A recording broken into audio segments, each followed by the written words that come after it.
welcome to Property Investments UK, and today we're going to be looking at a couple of clients' questions, and this one is regarding whether you should maybe buy one property or two properties with a deposit pot. So whether you should maybe split that and buy lower value properties, or maybe use one deposit to buy a slightly larger value property.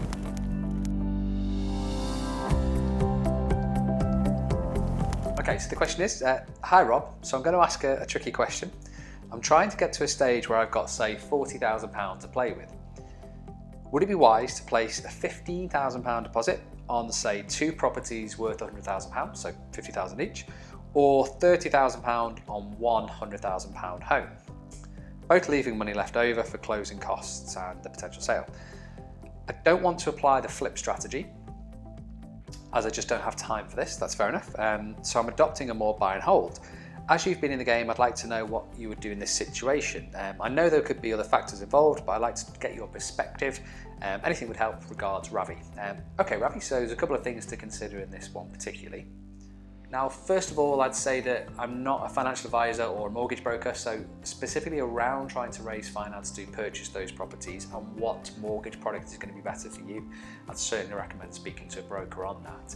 When it comes to whether we'd focus on buying two properties or one property with the same deposit pot, there's a couple of things to consider. So I'll try and touch on those on this video now, but really, it is quite difficult because it does come down to personal choice, but I'll try and explain the reasonings kind of behind that. So first of all, if you just have one property, so you own one property for £100,000, you would then only have one tenant, one lot of maintenance issues, one roof, one boiler, all those things to kind of consider as owning a property, or the things that come with owning a property.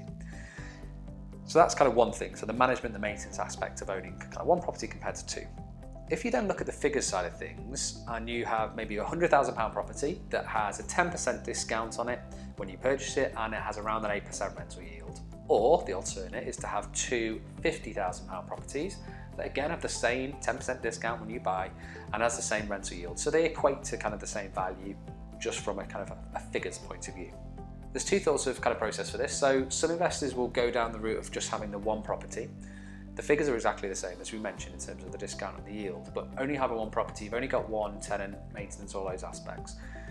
Another school of thought is some investors would prefer to have the two, because that spreads the risk somewhat in terms of the locations, or perceived spreads the risk, because then if one particular area or street or postcode doesn't increase the same as another, or goes down in value more than another in a period of recession or prices changing, there's a little bit more of a risk kind of spread across the board. Also, if your roof kind of goes on one property and it's an older property, if you have two properties that are maybe slightly newer or have slightly better condition roofs, then you maybe spread that risk again there.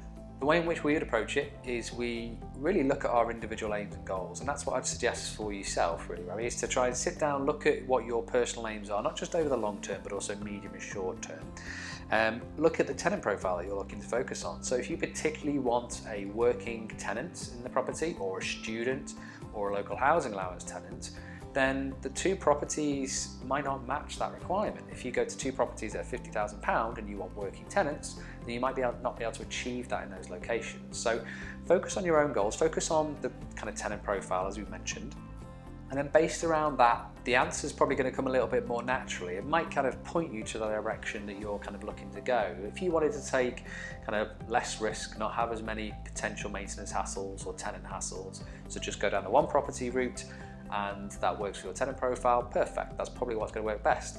If you're the type of person that wants to spread the risk over areas, so have two properties in different locations and potentially benefit from capital growth, kind of a bit of a spread, so you're not just focused on one locations, there's different risk elements to consider, you see, then maybe two properties might be a better choice, as long as that fits your kind of aims and tenant profile. So hopefully that helps explain a little bit why it's not just quite a straightforward answer. Personally, what we tend to look to do is focus on the rental income, make sure that all the properties that we look at are cash flow, and that's whether it's a £100,000 house, a £50,000 house, or a £1 million house. We want to make sure that there's really a cash flow element to that kind of property deal, if it were.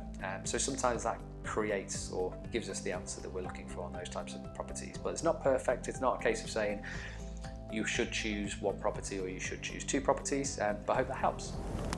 Thank you for watching this video. If you like this content and you'd like to join our free online property training course, we've got a link for it on this page. And in there we cover a range of different property strategies to help you get started, either building a long-term property portfolio or creating a cash-flowing property business. We also look at ways to increase your return on investment with any of the property you may be considering. And we also have a couple of cheat sheets and downloadable documents in there as well. Simply click on the link to join the free training course today.